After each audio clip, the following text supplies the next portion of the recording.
अभयं नः पशुभ्यः यस्य कारुण्यलेशेन सर्वं सर्वत्र सिद्ध्यति संकल्पितं हृदाभीष्टं तं वन्दे जगदीश्वरं तं वन्दे परमेश्वरम्।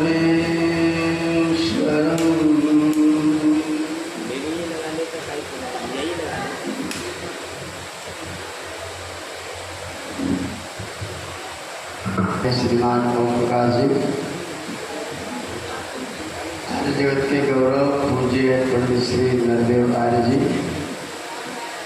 अभी आप जिनके सुंदर गीतों से आनंदित और आह्लादित हो रहे थे आदरणीय श्री बच्चू सिंह आर्य जी और सविता जी, सभा में उपस्थित सभी सम्मानित संतवृंद, इस कार्यक्रम के सभी सम्मानित पदाधिकारीगण, मेरे अग्रज बंधु आदरणीय डॉक्टर नारायण देव शास्त्री जी, बंदे मातृशक्ति समादरणीय सज्जनों मित्रों, एक बहुत सुंदर विचारणीय विषय आज आपके समक्ष रखा गया है। मैं 12 वर्ष की अवस्था से गुरुकुल में हूँ। 12 वर्ष की अवस्था से आज तक मैं गुरुकुल से बाहर नहीं निकला, गुरुकुल में ही हूँ। और मेरे अपने परिवार के जितने बच्चे हैं सब के सब गुरुकुल में ही है।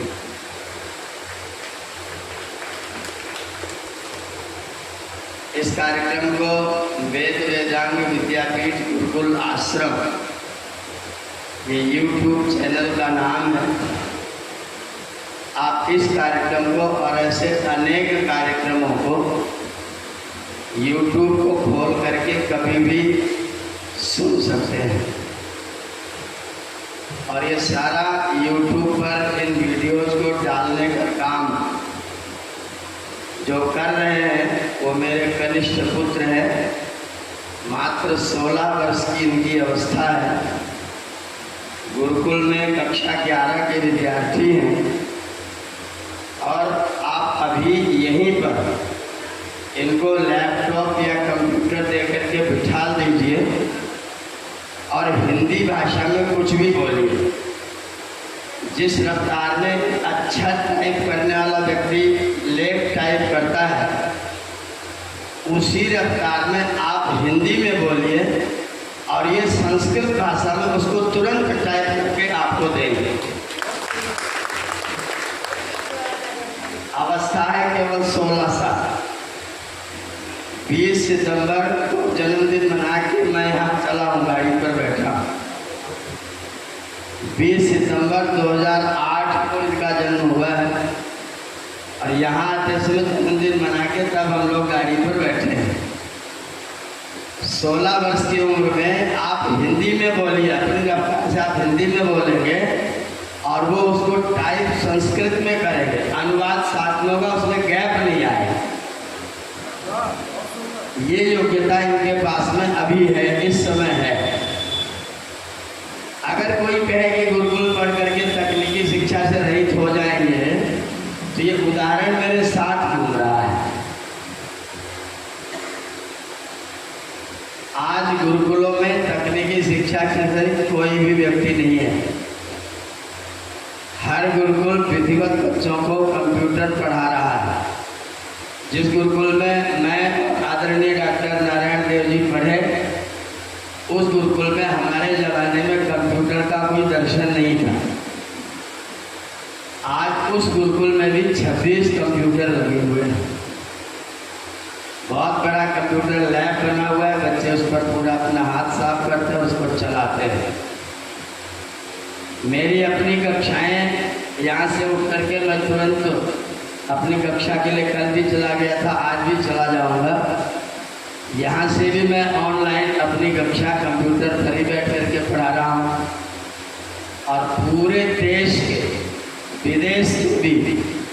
44 विद्यार्थी इस समय मेरे पास 4 बजे से 5 बजे तक ऋग्वेदादि भाष्य भूमिका महर्षि दयानंद की पढ़ रहे हैं। ऋग्वेदादि भाष्य भूमिका पढ़ा रहा हूँ। इस समय उस कक्षा में 44 विद्यार्थी जुड़े हुए हैं। उसमें कई लोग विदेश के हैं और सारे प्रांतों के आपके देश के हैं। और वो छोटे मोटे लोग नहीं है, तकनीकी शिक्षा के महाजानता, RBI के मैनेजर VM महत्रे तेलंगाना, वो मेरे विद्यार्थी। रेलवे के GM संदीप सिंह चौहान, वो मेरे विद्यार्थी। इंजीनियर PC मित्तल कोटा वाले, वो मेरे विद्यार्थी। इंजीनियर RD वर्मा, वो मेरे विद्यार्थी। बड़े बड़े अध्यापक, बड़े बड़े प्रोफेसर, बड़े बड़े डॉक्टर, बड़े बड़े इंजीनियर जिन्होंने तकनीकी शिक्षा की टांग तोड़ रखी है, वो सवेरे मेरे पास में 5 बजे अपनी क्लास में आकर के बैठ जाते हैं और मेरे साथ में सुबह 5 बजे बैठ करके अध्ययन करते हैं। और मैंने किसी स्कूल का मुंह नहीं देखा है। मैं गुरुकुल में ही पढ़ा हूँ और गुरुकुल में ही पढ़ाया हूँ और आज तक गुरुकुल में ही हूँ। और मेरे सब बच्चे भी गुरुकुल में ही हैं। मेरी बेटी ने पाणिनी कन्या महाविद्यालय से शास्त्री किया, JRF फर्स्ट अटेम्प्ट में क्लियर किया और इस समय दिल्ली विश्वविद्यालय में JNU को टॉप करने के बाद दिल्ली विश्वविद्यालय में वो PhD कक्षा में पढ़ रही है। पूरा परिवार गुरुकुल में है। मैं गुरुकुल को जीता हूँ, खाली पढ़ता पढ़ाता नहीं हूँ। मैं गुरुकुल को जीता हूँ।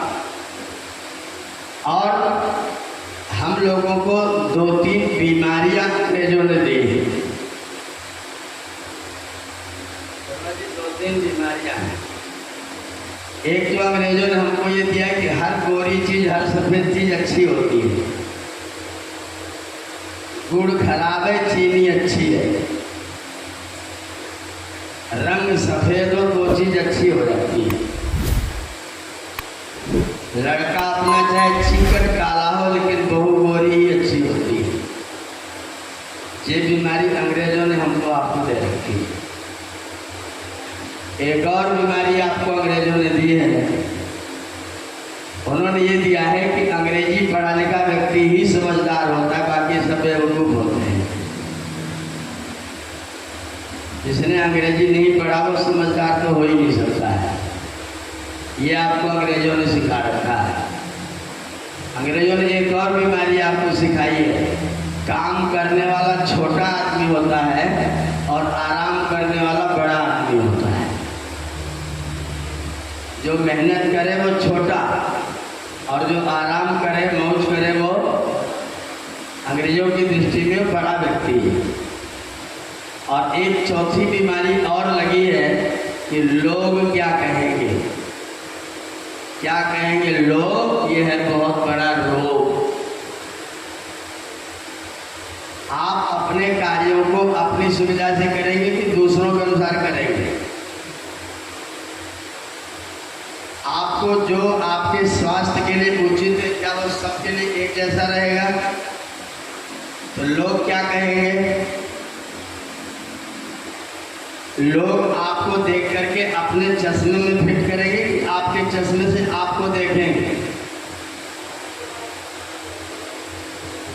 सब दुनिया के लोग आपको आपके चश्मे से नहीं देखेंगे। सब दुनिया के लोग आपको अपने चश्मे में फिट करने की कोशिश करेंगे, अपने फ्रेम में फिट करेंगे।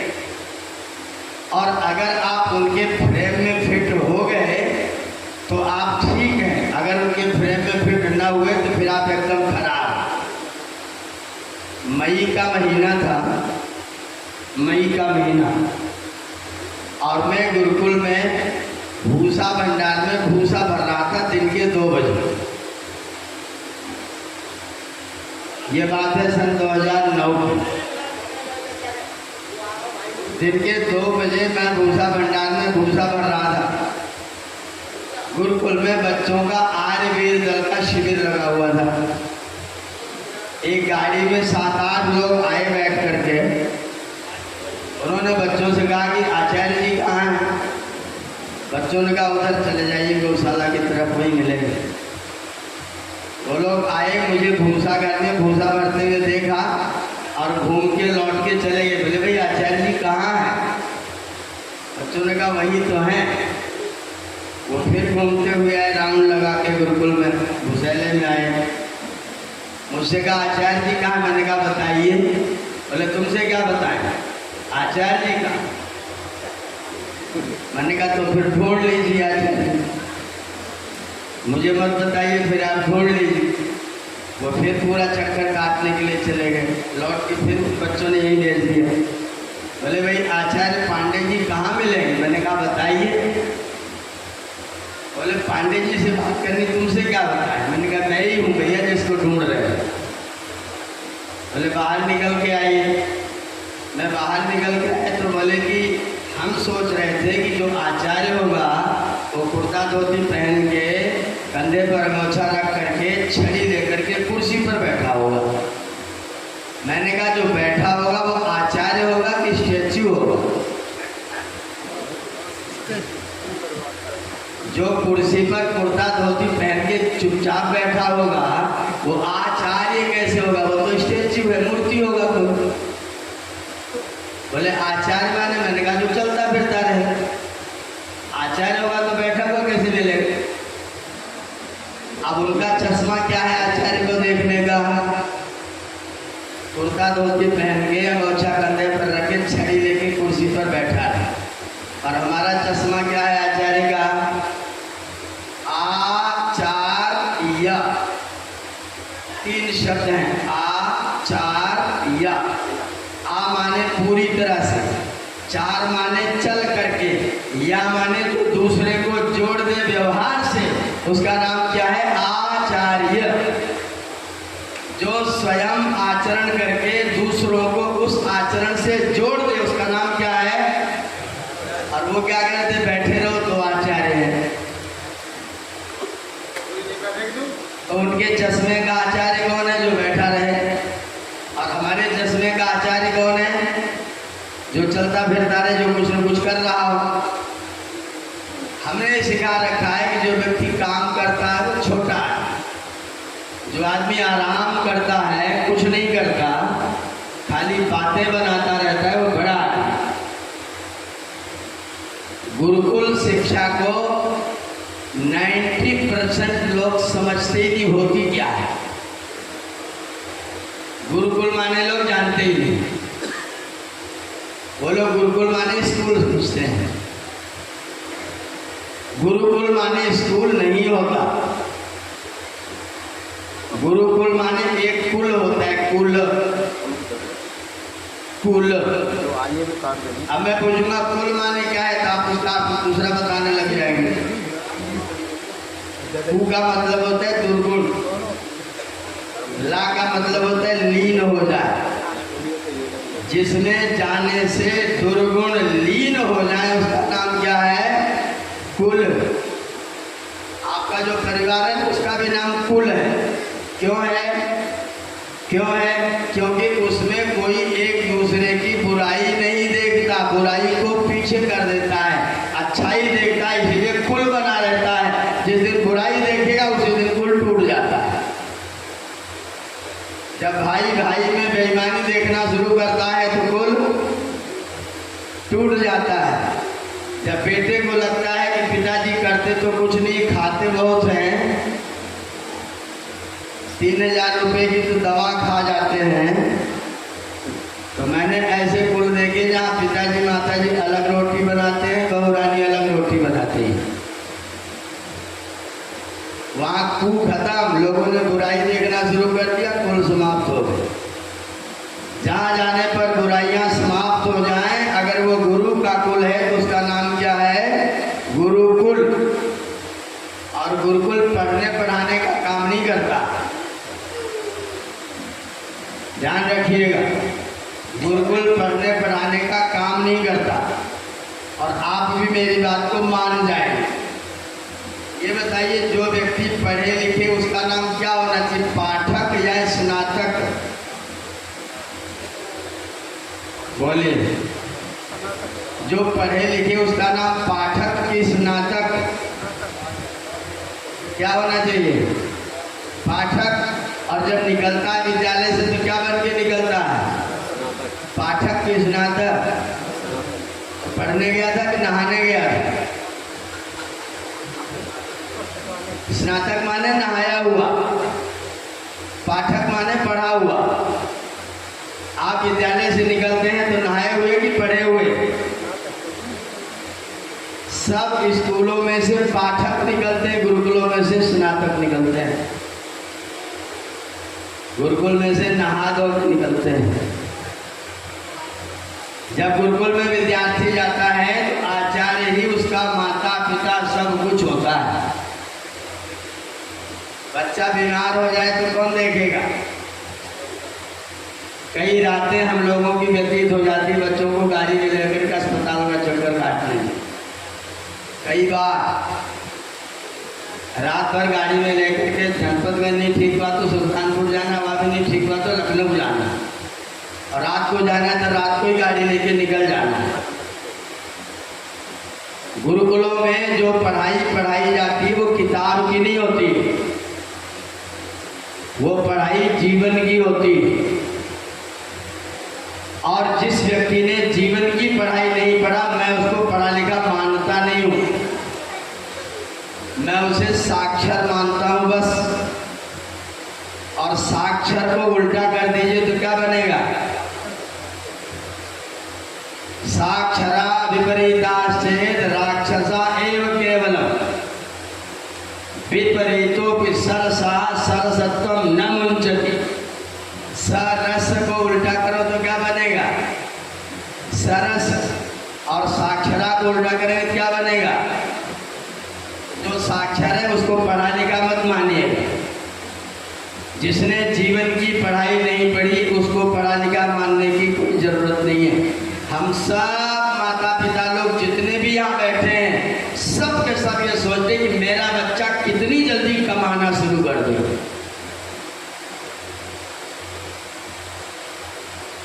ये सोचते कितनी जल्दी कमाना शुरू कर दे, और कमाने में भी अपना काम ना करे, नौकरी करे। क्या करे? नौकर बने। मालिक बनाने की कोई माता पिता लोग नहीं सोचते। अभी गुरुकुल में प्रवेश परीक्षा थी जुलाई में, एक बच्चे को माता पिता लेके, माता पिता ज़्यादा शिक्षित थे, पढ़े लिखे थे, मुझसे बोले आप मेरे बच्चे को पढ़ा दीजिए। मैंने कहा कदापि नहीं पढ़ा हूँ। बोले तो गुरुकुल क्यों खोला है? मैंने कहा पढ़ाने के लिए, पर आपके बच्चे को नहीं पढ़ा। बोले क्यों नहीं पढ़ाएंगे? मैंने कहा मैं पढ़ाता ही नहीं हूँ। बोले आप विचित्र बात करते हो, गुरुकुल खोले पढ़ाने के लिए, कह रहे मैं पढ़ाता ही नहीं हूँ। मैंने कहा अगर मैं पढ़ाता होता तो गुरुकुल में 27 गाय सबको हाई स्कूल पास करवा चुका होता। मैं पढ़ाता होता तो पढ़ने वाले को पढ़ाया जाता है कि पढ़ाने वाला पढ़ाता है? डॉक्टर नारायण देव जी रिटायर हो चुके, पढ़ाते पढ़ाते। पढ़ने वालों को पढ़ाते हैं कि आप पढ़ा लेते हैं? जो ना पढ़े उसे कोई पढ़ा सकता है? तो आपका बच्चा पढ़ेगा तो मैं पढ़ा सकता हूँ, और मैं पढ़ा भी क्या सकता हूँ, मैं सहायता कर सकता हूँ। मैं पठंतम देवदत्तम यज्ञ दत्ता प्रेरयति इति पाठयति देवदत्तम यज्ञ दत्ता। पढ़ने वाले देवदत्त को यज्ञदत्त नाम का अध्यापक प्रेरित करता है, इसे बोलते हैं देवदत्त पढ़ाता है। हम नहीं पढ़ाते हैं, प्रेरित करते हैं। जो उसके अंदर बीज छिपा हुआ है उस बीज को अंकुरित करने की चेष्टा कोई अध्यापक करता है। कोई अध्यापक किसी विद्यार्थी को पढ़ाता नहीं है, केवल अंदर छुपे हुए अंकुर को अंकुरित करने की प्रेरणा अध्यापक प्रदान करता है। इसी को पढ़ाना कहा जाता है। गुरुकुल में विद्यार्थी जाता है तो उसको सर्वांगीण बनाने की कोशिश करते हैं। प्रयत्न यह होना चाहिए कि हमारा बच्चा अपने पैर पर खड़ा, अपने पैर पर। ये जो लोग कहते हैं, हर माता पिता बच्चा सोचता है मेरा बच्चा अपने पैर पर खड़ा हो जाए। अच्छा, बच्चा नौकरी करेगा तो अपने पैर पर खड़ा है कि किसी के कंधे पर खड़ा है? बोलो, आप चिंतन करके उत्तर दीजिए। जो बच्चा नौकरी कर रहा है वो कंधे पर खड़ा है कि पैर पर खड़ा है? वो कहाँ पैर पर खड़ा है? आज के अखबार में, दैनिक भास्कर में है कि कंपनी का नुकसान हो गया, 3 लाख लोगों को निकाला जाएगा, 3 लाख कर्मचारियों को बाहर किया जाएगा। तो अपने पैर पर खड़ा होता तो निकलता, कंधे पर खड़ा था, मैंने ढकेल दिया जानी। मेरे कंधे पर बैठा है, मैंने अपना कंधा झुका लिया जा। अगर मैं अपने पैरों पर खड़ा होगा तो मुझे कोई गिरा सकता है? भूमौ स्थितस्य पतनात् भयमेव नास्ति। जमीन पर खड़ा है तो कौन गिराएगा? कौन किसको निकालेगा? बाबा रामदेव जी कौन से कॉलेज से जी बाबा रामदेव जी कौन से कॉलेज से निकले? उनके पास में हजारों स्कूल के पढ़े हुए नौकरी कर रहे हैं, हजारों। और रामदेव जी कहाँ से पढ़े हैं? वो गुरुकुल वाले हैं। उनके पास हजारों स्कूल के स्नातक लोग नौकरी कर रहे हैं, हजारों, और पूरे देश में कर रहे हैं। केवल हरिद्वार में हजारों बता रहा हूँ। और उनके जो मैनेजर है सब के सब सन्यासी हैं, जो गुरुकुल के हैं। उन स्कूल कॉलेज के नौकरों के मैनेजर सब के सब सन्यासी हैं। स्वामी विप्रदेव, स्वामी यजदेव, स्वामी पूर्णदेव, स्वामी परमार्थदेव, स्वामी आत्मदेव, मैं सबसे वहाँ मिल करके आया हूँ। और हमारे विश्व सम्मेलन में अनेक सन्यासी आए, आकर के उन्होंने व्याख्यान दिया, प्रवचन किया। मैनेजर सन्यासी है, नौकरी करने वाले तुम्हारे सब स्कूल के पढ़े लिखे लोग हैं, और बाबा जी स्वयं गुरुकुल के पढ़े लिखे लोग। अगर हमने अपने बच्चों को दूसरों के कंधे पर नौकरी के चक्कर में खड़ा समझा, हमारे बच्चे अपने पैरों पर नहीं खड़े, दूसरे के कंधे पर खड़े, और नौकरी 1 मिनट में खत्म होती है। नौकरी कोई गारंटी है? भोला सिंह रावत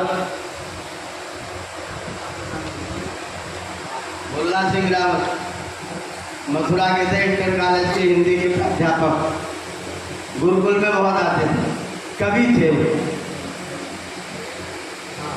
भोला सिंह रावत कवि। मैंने उनकी बहुत सी कविताएं सुनी। वो कविता सुनाने के लिए गुरुकुल में आते थे। उनके मैनेजर के लड़के ने उनसे कहा कि रावत साहब अपना एक पैड दे दो, अपना एक पैड दे दो। रावत साहब बेचारे सरल व्यक्ति, उन्होंने अपना पैड दे दिया।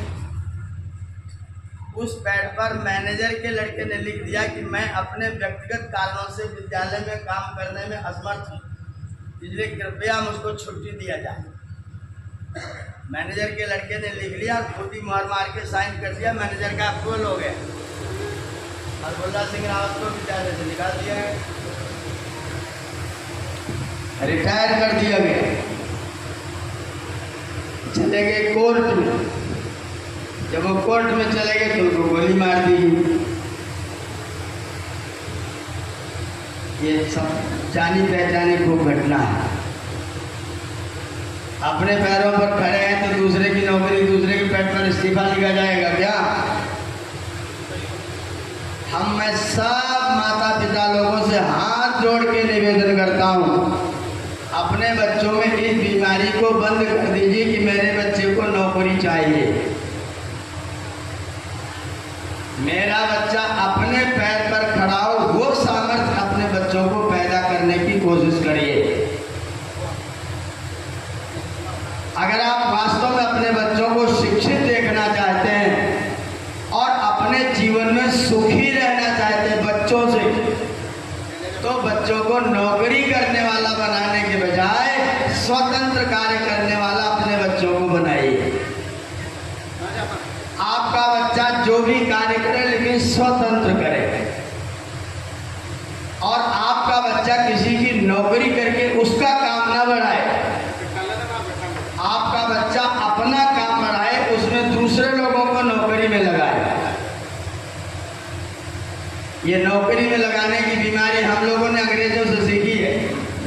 अंग्रेजों को अपना राज्य भारत में चलाने के लिए क्लर्क चाहिए थे। इसलिए लॉर्ड वेलिंगटन मैकाले ने यह शिक्षा पद्धति आपके देश में लागू की और उसने साफ साफ बाकायदा लिखा, लिखित दस्तावेज है, दिस इंग्लिश एजुकेशन बिल्कुल अ चैन ऑफ मैन, या अंग्रेजी शिक्षा इस भारतवर्ष में ऐसे लोगों की एक श्रृंखला बनाएगी जो खून से भारतीय होंगे लेकिन खोपड़ी से अंग्रेज होंगे, खून से भारत के होंगे लेकिन खोपड़ी से अंग्रेज होंगे। उन खोपड़ी से अंग्रेज लोगों में अपने पैरों पर खड़े होने का कोई साहस नहीं था। नौकरी दोगे तो जिंदा बचेंगे, नहीं तो मर जाएंगे। और वो परंपरा आज भी हमने डाल रखी है। मेरे बेटे बेटी सब बड़े बड़े हो गए, लोग कहते हैं कहाँ नौकरी चाह, कोई नौकरी करने नहीं जाएगा। हमारे घर के लोग नौकरी करने नहीं जाएंगे, सब अपना अपना काम करेंगे। नौकरी करके हम किसी को अपने कंधों पर खड़ा नहीं करेंगे, अपने पैरों पर खड़ा करने की कोशिश करेंगे कि नौकरी देंगे, अपना काम करेंगे और अपने काम से अपने आप को स्वस्थ रखेंगे, आनंदपूर्वक जीवन को व्यतीत करेंगे। हमने जो नौकरी वाली बीमारी पाल रखी है, उस नौकरी वाली बीमारी ने हमारे बच्चों को शिक्षा से दूर कर दिया है। जितने इस समय सफेद बाल वाले लोग हैं, वे लोग कक्षा 5 में अच्छा शुद्ध इमला लिखते थे। मेरा समर्थन है कि नहीं है? कक्षा 5 में बढ़िया इमला लिखते थे। मैंने भी लिखा है शुद्ध इमला। युधिष्ठिर, तत्पर, ईर्ष्यालु, प्रतिस्पर्धा ऐसे शब्द बोले जाते तो कक्षा 5 में ये इमला लिखते थे। मैं आपको चैलेंज करता हूँ, ग्रेजुएशन के बच्चों को पकड़ लाइए और हिंदी का इमला बोलिए, अगर वो सही लिख के चले जाएं, मैं गुरुकुल पढ़ाना बंद कर दूंगा। चैलेंज कर रहा हूँ, मैं चैलेंज कर रहा हूँ और मेरा समर्थन आप सब करेंगे। ग्रेजुएशन के बच्चों का एप्लीकेशन लिखने में अस्थाई लिखूं कि अस्थाई लिखूं पता नहीं है। अस्थाई तो शब्द ही नहीं बनता है, यहाँ पर बड़ी की मात्रा लगा हुआ, अस्थाई नौकरी चाहिए, वो सब अस्थाई लिख करके निकल के चला जाएगा। बीए का पढ़ने वाला विद्यार्थी 30 शब्द बोलने पर 30 के 30 सही लिख के चला जाए तो अपनी पीठ थपथपा लेना कि अभी भारत में शिक्षा पढ़ाई लिखाई बची है। हमने देखा कि नहीं लिख पा रहे हैं और हम लोग ये कक्षा 5 में लिखते थे। आज ग्रेजुएशन के बच्चों को हिंदी का इमला ठीक से लिखना नहीं आता, इमला बंद हो गया। स्कूलों में हम लोगों ने बच्चों को इंग्लिश मीडियम में पढ़ाना शुरू कर दिया। डॉक्टर के पास गए, बोले कितने साल के हो? मैंने कहा 29 साल के। बोले हिंदी में बताओ, 29 को हिंदी में बताओ। हमने कहा अभी हमने किस भाषा में बोला है? बोले हमारी तो नहीं, आपने क्या बोला 29 क्या होता है? मैंने कहा ऊन माने कब, 30 माने 30, 30 में 1 कब, 29। उनका हम नहीं समझते हैं, 29 बोलो तो समझ जाए। मैं बम्बई में एक बच्ची का जन्मदिन मनाने के लिए चक्कर आने गया। बच्ची थी 22 साल, 22वां जन्मदिन। हिंदी भारतवर्ष में, हिंदुस्तान में रहने वाले लोग हैं। मैंने उस बच्ची से कहा बेटा चम्मच ले आओ। उसने जाके अपनी माँ से कहा मम्मी बड़ी पता नहीं क्या मांग रहे हैं, मुझे बहुत खराब लग रहा है। उसकी मम्मी एकदम से आई, क्या मांग रहे पता नहीं क्या मांग रहे, क्या कह दिया मेरी बच्ची? पंडित जी क्या मांग रहे हैं? मैंने कहा मैं चम्मच मांग रहा था आचमन पात्र में रखने के लिए। ओ बेटा स्पून लेकर के आ, स्पून। 22वां जन्मदिन मनाने वाली भारतवर्ष की बच्ची को चम्मच का पता नहीं है, स्पून का पता है। ये आपके देश की स्थिति है। और आप मुझे कहते हो पढ़ाई लिखाई है, बहुत अच्छे पढ़े लिखे लोग हैं। गुरुकुल का जो पाठ्यक्रम है, उस पाठ्यक्रम में सत्यार्थ प्रकाश का 3रा समोल्लास आप देख लो। कौन सी विद्या महर्षि ने छोड़ी है? विद्या छोड़िए, इंजीनियरिंग छोड़िए, चिकित्सा छोड़िए, गुरुकुल की शिक्षा में जो महर्षि का पाठ्यक्रम है, अगर कोई विद्यार्थी बिना कोई ननुनच किए 25 वर्ष का जीवन काल गुरुकुल में व्यतीत करेगा तो मैं गारंटी करता हूं कि वो बच्चा किसी भी क्षेत्र में जाकर के सबसे अच्छा काम करने वाला बच्चा बनेगा, सबसे अच्छा बच्चा बनेगा। मेरा एक भतीजा, उसका नाम अनुपम है, गुरुकुल में शास्त्री किया हुआ, मेरा पढ़ाया हुआ है, गुरुकुल से शास्त्री किया। इस समय क्रॉम्पटन कंपनी का एरिया मैनेजर जयपुर में नियुक्त है। गुरुकुल का पढ़ाया, स्कूल कॉलेज में कहीं नहीं गया और 3 साल में सीधा एरिया मैनेजर बन के पहुंचा, सेल्समैन से। हमने उसके मैनेजर से पूछा ऐसा क्यों है? बोले साहब ये जिस तरह काम करता है उस तरह के लोग तो काम ही नहीं कर पाते क्योंकि वो गुरुकुल वाला है। गुरुकुल में संस्कृत का शास्त्री पढ़ने वाला विद्यार्थी क्रॉम्पटन कंपनी का एरिया मैनेजर बनकर के सैकड़ों दुकानों और उनके डिस्ट्रीब्यूटर्स को अपने अंडर में करके काम करा रहा है। गुरुकुल में पढ़ने वाला विद्यार्थी हर क्षेत्र में जहां खड़ा कर दोगे सबसे ज्यादा अच्छा डेडिकेटेड पर्सन वो गुरुकुल का विद्यार्थी होगा। जिनको आपने स्कूल कॉलेजों में पढ़ाया हुआ है ना, जो बच्चे स्कूलों में पढ़े हुए हैं वो आधा काम तो मेज के नीचे से करते हैं। गुरुकुलों में मेज के नीचे वाला कार्यक्रम नहीं होता है, उनको सवेरे के उजाला में भी जाने का होता है। ये 16 साल का लड़का पीछे पड़ा हुआ है, मेरा लाइसेंस बनवा दो, कोई गाड़ी दे दो थ्रू आउट चलाएगा, बहुत बढ़िया ड्राइवर है, बहुत अच्छा कंप्यूटर चलाता है, बहुत अच्छा लैपटॉप चलाता है, सारे वीडियो एडिट करके ये डालता है, मात्र 16 साल की उम्र का। गुरुकुल में एक लाइन स्कूल में पढ़ने नहीं गया है, सारी शिक्षा गुरुकुल की है। और आज की तारीख में मेरा साया इसके ऊपर से उठ जाए, ईश्वर न करे ऐसा, तो मुझे बिल्कुल भी चिंता नहीं कि मेरा बच्चा भूखा मरेगा। अपने हाथ से कमा के प्रेम से खा करके आराम से जिएगा और 4 लोगों के लिए और भी काम करेगा, ऐसा मुझे पूर्ण विश्वास है। इतनी इसके अंदर क्षमता और सामर्थ्य है। गुरुकुल में पढ़ा हुआ है। जो विद्यार्थी, जो बच्चे गुरुकुल में पढ़ने के लिए जाते हैं वो सर्वात्मना तैयार होते हैं, शरीर से भी, मन से भी, बुद्धि से भी और आत्मा से भी। मेरी सारी की सारी शिकायत माता पिता लोगों से, मुझे किसी बच्चे से कोई शिकायत नहीं है। मेरी शिकायत माता पिता लोगों से और पिता लोगों से भी कम, माता लोगों से सबसे ज़्यादा है। जो बच्चा बचपन में 15 साल की उम्र से पहले, ध्यान दीजिएगा, जितने लोग चिकित्सा विज्ञान जानते हो मेरा समर्थन करिएगा, जो बच्चा 15 साल की उम्र से पहले बासी चीजें खा रहा है उसकी दिमाग में ग्रहण करने की क्षमता पैदा हो ही नहीं सकती, पैदा हो ही नहीं सकती।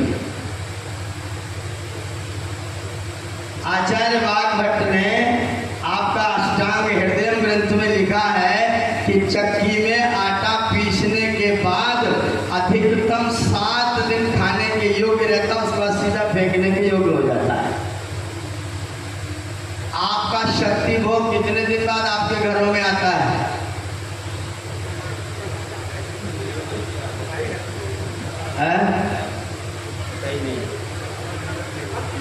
बना हुआ भोजन 48 मिनट के बाद खराब होना शुरू हो जाता है, ये वाग्भट्ट कहते हैं। बना हुआ भोजन 48 मिनट के बाद खराब होना शुरू हो जाता है। और जो सवेरे आपकी ब्रेड नाश्ते में आती है वो कै दिन की होती है?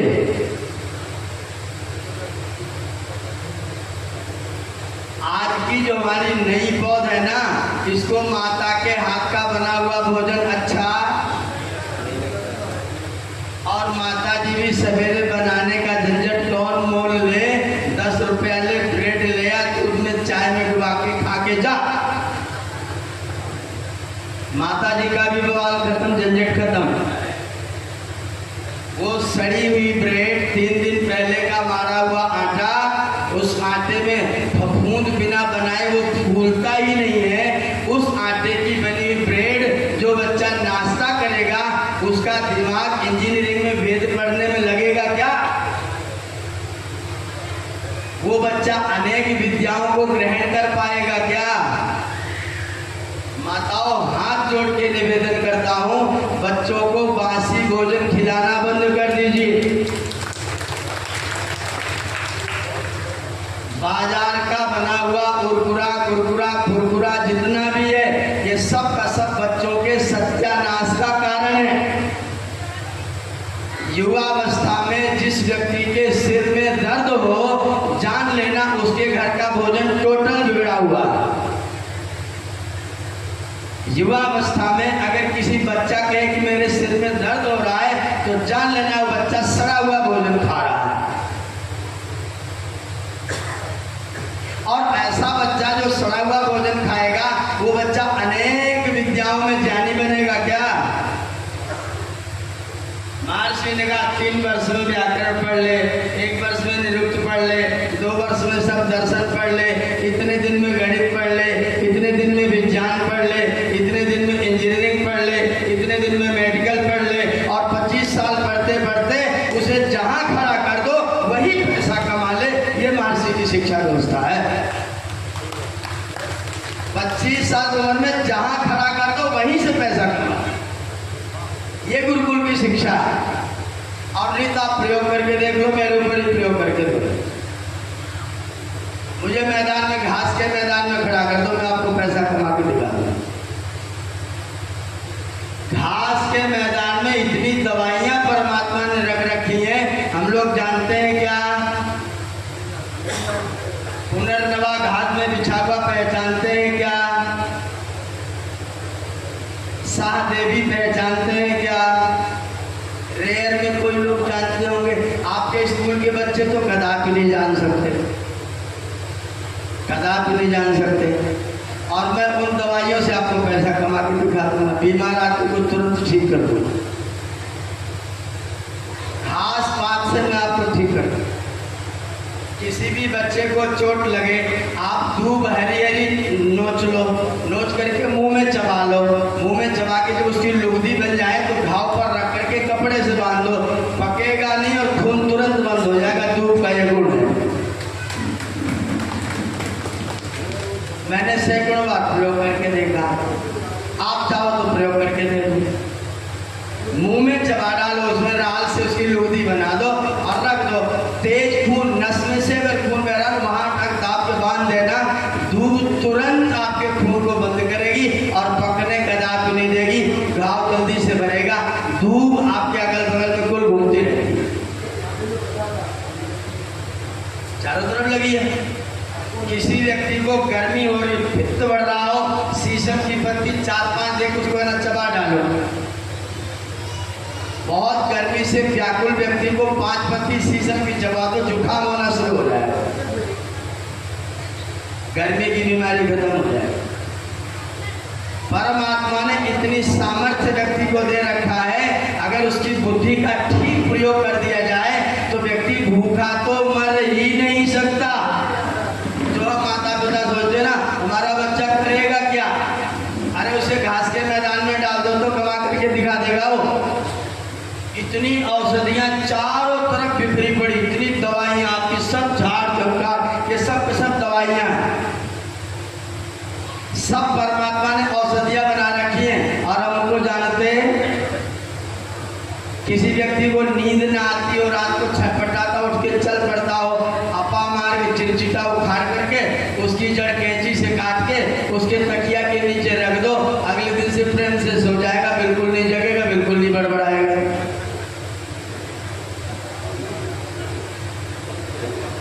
बिच्छू काट खाए बिच्छू, आप अपा मार की पत्तियां लो, उसका रस निचोड़ के उसके घाव पर डाल दो, 10 मिनट में बिच्छू का सारा दंश खत्म हो जाएगा। आपके दांत में पायरिया हो, अपा मार की पत्तियां चबाओ, पायरिया आपको दिखाई नहीं पड़ेगा। ये सब तमाम खड़ा हुआ चारों। व्यक्ति घास पात से अपनी पूरी कमाई कर सकते हैं। घास पात से अगर व्यक्ति गुरुकुल में पढ़ा है तो वैदिकी पढ़ेगा, वैदिकी पढ़ेगा, गुरुकुल पढ़ेगा तो गौ विज्ञान भी पढ़ेगा। वो 4 तरह की तो खाद बनाना जानेगा। वो गोबर दुनिया भर का जो गायें आपकी छूटी हुई है ना, उन गायों का गोबर भी करके दवा बना करके अपना पैसा कमाएगा, अपने आजीविका चला के चैन से रहेगा और किसी की नौकरी करने नहीं जाएगा। मैं दवा बनाता हूँ, गौमूत्र इकट्ठा कर लीजिए, उसमें लहसुन मिर्च जो तंबाकू ऐसी चीज कूट पीट के डाल दीजिए। एक 20 दिन तक उसको सड़ जाने दीजिए। उसको अच्छी तरह पका करके छान के डिब्बे में भर लीजिए। 10 लीटर पानी में छान के जब छिड़केंगे तो पौधों में कोई कीड़ा नहीं लगेगा। कीटनाशक है बढ़िया सा आपके घर में। अगर व्यक्ति ये जानकारी रखेगा तो भूखा रहेगा, उसकी आपको चिंता करनी पड़ेगी, पैरों पर नहीं खड़ा मेरा बच्चा करेगा क्या। ये जो अंग्रेजों ने हमको पढ़ा दिया कि नहीं हमारा बच्चा नौकरी करेगा तभी जिंदा रहेगा, इस बीमारी से जब तक आप नहीं बाहर निकलेंगे तब तक आपको गुरुकुल का आनंद नहीं मिल सकेगा। गुरुकुल का आनंद लेना हो तो बच्चा अपने पैरों पर खड़ा होगा और वो जहाँ भी रहेगा वो वैदिकी करके खा लेगा, गाय पाल के खा लेगा, खेती करके खा लेगा, ड्राइविंग करके खा लेगा, आदमी किसी में कंप्यूटर चला के खा लेगा, किसी को पढ़ा के खा पी लेगा और कुछ नहीं तो प्रवचन करके खा लेगा, कहीं तो वेद पाठ करके बढ़िया पुरोहित बन करके आनंद से अपने जीवन को व्यतीत कर लेगा। मेरे तमाम विद्यार्थी वेद पाठी बन करके बम्बई जैसे शहर में कोठी बना करके रह रहे हैं। बम्बई जैसे शहर में गुरुकुल का पढ़ा हुआ विद्यार्थी वेद पाठ करके कोठियों में रह रहा है, कोठियों में। अनेक विद्यार्थियों का पता तो ना जाके बम्बई जैसे दिल्ली जैसे शहर में जाकर के आप देख लीजिए। अनेक गुरुकुल का विद्यार्थी आत्महत्या करने का कोई उदाहरण प्राप्त होगा क्या? और आपके कोटा में इंजीनियरिंग पढ़ने वाले, तैयारी करने वाले माता पिता चाहते हैं मेरा बेटा जबरदस्ती डॉक्टर बन जाए, डॉक्टर बेटे की पढ़ने की हिम्मत ही नहीं है, वो चला जाता आत्महत्या करने के लिए। गुरुकुल का विद्यार्थी कैसी भी परिस्थिति आ जाए, गुरुकुल का विद्यार्थी आत्महत्या करने नहीं जा सकता है और अपने पैरों पर खड़ा रह करके कमा के खाएगा और कमा के सब लोगों को खिलाएगा भी। गुरुकुली शिक्षा प्रणाली आपकी जीवन पद्धति है और हम सारी जो स्कूली पद्धति है वहाँ जीवन से कोई लेना देना नहीं। आप लोगों ने जो गणित सीखा था उसका जीवन में कब काम आता है? जो स्कूल में स्टेंजा रखते हैं आपने उसका जीवन में कब काम आता है? गुरुकुल की तो हर लाइन काम में आती है। मैंने जितने श्लोक याद किए सब काम में आते हैं और आपके स्टेंजा कितने काम में आते हैं? मेरे द्वारा श्लोक की पंक्ति काम में आ रही है और मैं वही बता करके अपना जीवन व्यतीत कर रहा हूँ। 50 विद्यार्थियों को बिना कोई शुल्क लिए पालन पोषण कर रहा हूँ। बिना कोई शुल्क लिए 50 विद्यार्थियों का पालन पोषण, 27 गायों का पालन पोषण, 10 नौकर चाकर जो सेवा देते गुरुकुल उनको वेतन सहित उनका पालन पोषण मैं अकेला व्यक्ति कर पा रहा हूँ। गुरुकुल से बाहर पढ़ने कहीं नहीं गया। श्रम चाहे जहाँ लगा दीजिए, काम चाहे जहाँ लगा दीजिए, कोई काम दुनिया का मेरे से बचाने जो मैं कर नहीं सकता। जिस किसी काम में लगाना चाहो किसी भी मजदूर से ज़्यादा काम करूँगा। कुदाल फावड़ा चलाना हो, ड्राइविंग करवानी हो, गाड़ी चलवानी हो, क्लास पढ़वानी हो, वेद पाठ करवाना हो, हवन करवाना हो, खेती करवानी हो, हल जुतवाना हो, ट्रैक्टर से कोई काम कर, जहाँ लगाना चाहो वहाँ आपका काम करूँगा। और सब सीखा गुरुकुल से ही, किसी से ट्रेनिंग लेने नहीं गया, किसी मोटर ड्राइविंग ट्रेनर के पास गाड़ी सीखने नहीं गया और 1.25 लाख किलोमीटर गाड़ी चला के एक गाड़ी बेच के अब तीसरी गाड़ी चला रहा हूँ। गुरुकुल में पढ़ा और स्वस्थ रहता हूँ, प्रसन्न रहता हूँ, आनंद में रहता हूँ। सब भाई बंधुओं के साथ सब प्रेम से रहते हैं। 3 भाई हैं, कोई बंटवारा नहीं है। बहनें सबका मेरे साथ में आदर है, पूरा रिश्तेदारी सब संबंध बहुत सुंदर है, सब लोग अत्यंत प्रेम से रहते हैं। भाइयों के बीच में तू में मैं आज तक कभी हुआ ही नहीं है, बंटवारा करने की कोई कसम हो ही नहीं सकती है, और प्रेम से अपना जीवन व्यतीत हो रहा है। गुरुकुल में ना पढ़े होते तो मैं सोचता हूँ बहुत ही बुरी और बहुत ही विचित्र स्थिति हुई होती। जो मेरे साथी लोग मेरे गांव में हैं, एक भी परिवार ऐसा नहीं जो बिना बर्थडे बचा हुआ, एक परिवार सिंगल ऐसा नहीं जहाँ बंटवारा ना हुआ हो। अकेला हमारा परिवार है जहाँ कोई बंटवारा पिछले 60 सालों में आज तक नहीं हुआ है। ये गुरुकुल की शिक्षा का प्रभाव और परिणाम है, और सारे लोग स्वस्थ हैं। पिताजी 89 साल के, 10 किलोमीटर रोज साइकिल चलाते हैं। 89 साल की उम्र है, 10 किलोमीटर रोज साइकिल चलाते हैं। सब लोग स्वस्थ हैं, सब प्रसन्न हैं। 27 गायें गुरुकुल में हैं, 12 गायें गांव में हैं। सब जगह गौपालन होता है, सब लोग खूब दूध दही की मट्ठा खाते हैं, सब खूब मेहनत करते हैं। पूरी वैदिक जीवन पद्धति जो भगवान वेद ने सिखाई है, हम लोगों ने आचरण में उसको लाया है, और उसका एकमात्र कारण है गुरुकुल में मेरा पढ़ जाना। अगर ये नहीं हुआ होता तो शायद हम भी उसी भीड़ में कहीं जाकर के खो चुके होते। मैं आपसे निवेदन करना चाहता हूँ, माताओं बहनों, अपने बच्चों को कमजोर कायर मत बनाइए, अपने बच्चों को वीर और बलवान बनाइए, इनको बासी भोजन मत खिलाइए। दिल्ली से एक बच्चा गुरुकुल में भर्ती हुआ, उसकी माताजी ने मुझे कहा कि आचार्य जी ये पिज्जा के अलावा और कुछ नहीं खाता। क्या खाता है? पिज्जा। मैंने कहा तुम इसको यहाँ छोड़ जाओ, परसों मैं तुमसे बात करूँगा। बोली क्या करेंगे? मैंने कहा परसों जो होगा मैं समाचार आपको सुनाऊंगा। परसों सवेरे मैंने उसका वीडियो बनाया, गुरुकुल की शाम वाली बासी रोटी में घी और नमक लगा के गोल गोल करके नाच नाच के खा रहा था। शाम वाली रोटी में घी और नमक लगा के गोल गोल करके और नाच नाच के दोनों हाथों में लेके ऐसे ऐसे खा रहा था। मैंने उसका वीडियो बना के उसकी माँ के पास भेज दिया। मैंने कहा खा क्या रहा है? मैंने कहा देख लो चित्र में साफ साफ क्या खा रहा है, क्या है ये? मैंने कहा रोटी है, घी नमक लगा हुआ है। बोले तो पिज्जा के अलावा कुछ खाता ही नहीं। तो मैंने कहा यहाँ पिज्जा मिलेगा नहीं, भूखा थोड़ी मरेगा। हमारी माताएं तुरंत बच्चों को विकल्प देती, तुरंत विकल्प। खिचड़ी बनी है, मैं नहीं खाऊंगा, तू ये खा। मैंने आज रोटी सब्जी बनाई है, मैं सब्जी खाऊंगा ही। बस माता जी तुरंत दूध ला के दे देंगे, दही ला के दे देंगे, चल और कुछ नहीं तो जा भाग जा बाजार पैसा से ले आ। और बच्चों को एक बार अगर आपने विकल्प दे दिया तो अगले दिन आपका भोजन करने वाले। हमारे यहाँ व्यवस्था इतने बजे घंटी लगेगी, इतने बजे भोजन कर लिया तो ठीक, नहीं तो भोजनालय में हो जाएगा ताला, फिर खुलेगा 6 बजे, भोजन मिलेगा 7:30 बजे। खाना है तो यही खाना है, तो बच्चे क्या खाएंगे? पूरे गुरुकुल के 50 विद्यार्थियों की दवा का खर्चा 1 साल का 3,500 रुपया है।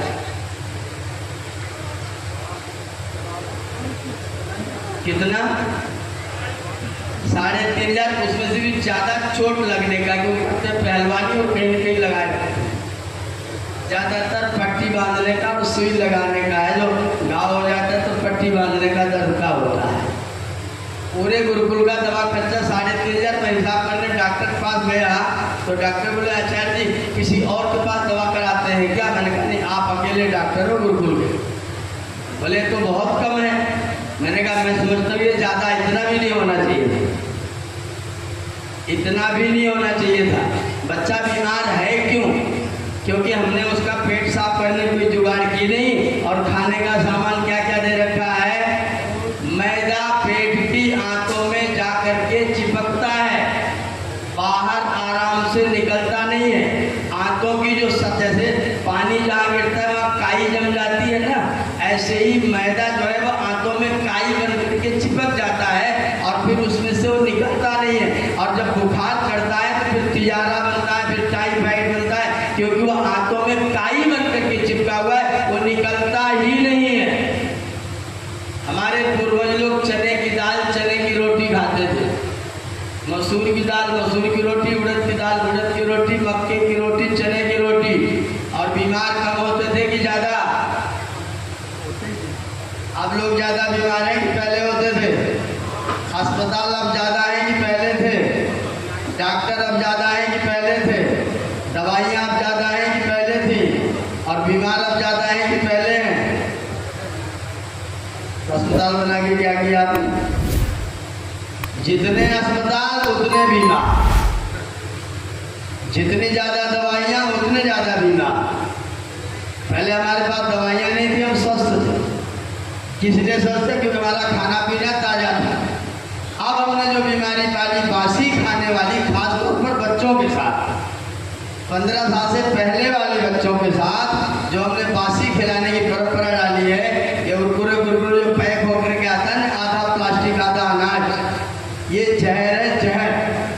और जो हम अपने बच्चों को खिला रहे हैं बिस्कुट, 20 जिसमें कूट कूट के भरा हुआ है बिस्कुट, उसका नाम है रस्क। रस है ही नहीं, बिल्कुल सूखा खड़खड़ा रस, एक बूंद भी नहीं। नाम क्या है? रस्क। सवेरे सवेरे चाय पीने की बीमारी एक भयंकर रोग है। चाय में जहर होता है, और वो जहर वो वाला जो टॉक्सिन कहलाता है। भैंस के लगाने पर भैंस दूध ना देती हो, कूद रही हो तो दूध देने लग जाती है। वो टॉक्सिन आपकी चाय की पत्तियों में है। जब आप उसको उबालते हैं तो निकल करके बाहर हो जाता है। आप उसे पीते हैं तो दिमाग की नसों को थोड़ा सा ऊर्जा प्रदान करता है। आपको लगता है कि बहुत अच्छा है, लेकिन किसी चीज़ को ढीला करो फिर कड़ा करो, फिर ढीला करो फिर कड़ा करो, तो अंत में क्या होगा? ढीला होगा तो कड़ा हो जाएगा। तो ये जो उत्तेजना बढ़ाएगा फिर घटाएगा, फिर बढ़ाएगा फिर घटाएगा, बाद में क्या होगा? बाद में ढीला होगा ना, तो फिर बाद में क्या स्थितियाँ बनेंगी? अगर किसी व्यक्ति को चाय की पत्ती पीनी हो तो खौलते पानी में पत्ती डाल के तुरंत निकाल दो और उस पानी को पी लो। वो थोड़ा एंटीऑक्सीडेंट है, आपके शरीर को लाभ पहुंचाता है। लेकिन जैसे आप खौलाते हैं, जैसे उसमें दूध मिलाते हैं, वो सीधा जहर बनना शुरू हो जाता है। और वो आपको अंग्रेजों ने सिखाया है। 19वीं शताब्दी से पहले पूरे भारतवर्ष में कोई व्यक्ति चाय नहीं पीता था। बीड़ी सिगरेट वृद्ध लोग जानते हैं, अंग्रेज लोग बाजार में खड़े होकर के फ्री पीना सिखाते थे।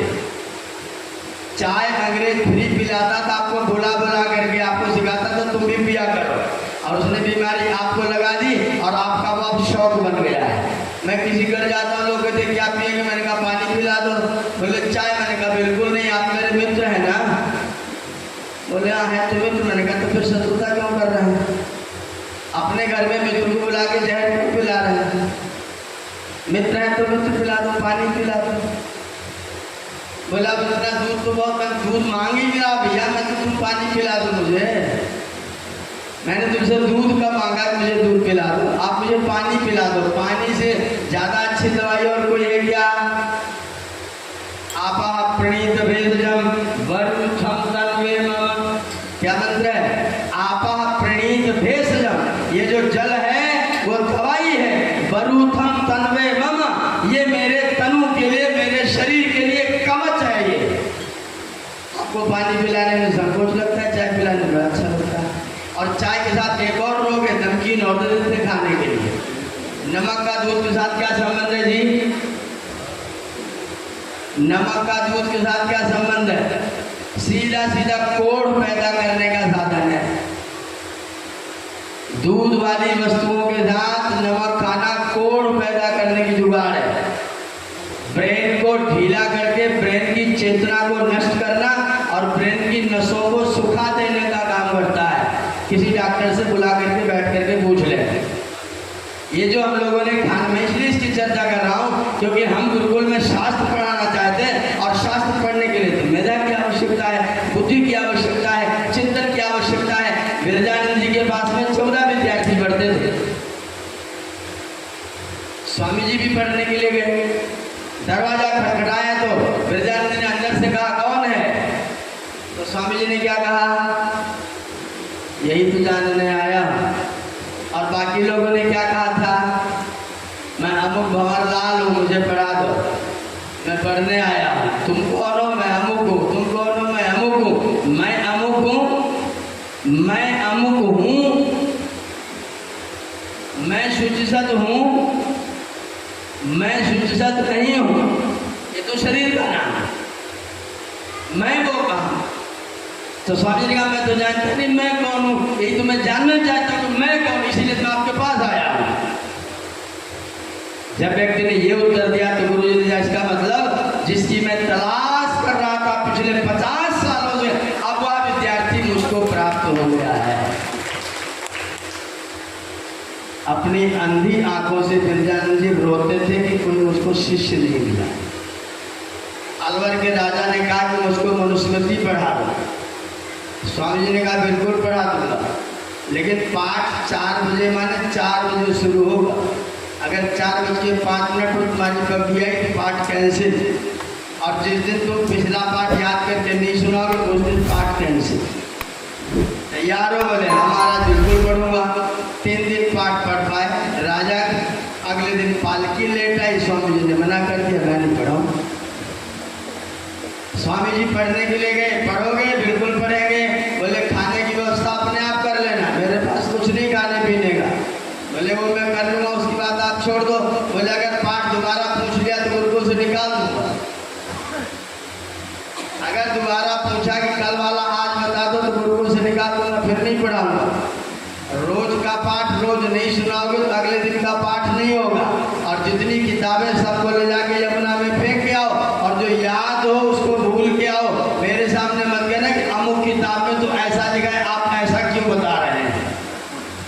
इतनी शर्तों के साथ स्वामी जी ने पढ़ाया तो 3 वर्ष में एक महर्षि गुरु बिरजानंद जी की कुटी में से बाहर निकल करके आया। उसके लिए मेधा चाहिए ना, दर्शन को समझने के लिए मेधा चाहिए ना, विद्या को प्राप्त करने के लिए मेधा चाहिए ना। नकल करके 33% पास होने वाले विद्यार्थी, 45% लेके पास होने वाले विद्यार्थी, तथाकथित CBSE बोर्ड का विद्यार्थी, मैं किसी के घर में बैठा था, मैंने उससे कहा तुम्हारा एनुअल एग्जाम कब है?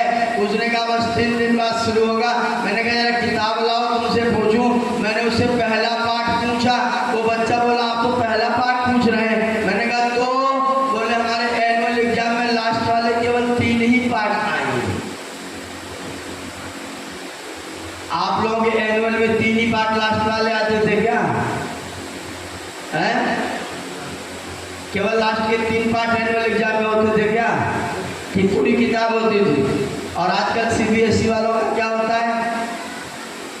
3 पाठ का पहले महीने में परीक्षा खत्म, 3 पाठ का दूसरे महीने में परीक्षा खत्म, और अंत में जो 27 से 30 पाठ रहेगा वो परीक्षा आपकी होगी कब? एनुअल एग्जाम में। केवल 3 पाठ के लिए नंबर कितने आएंगे?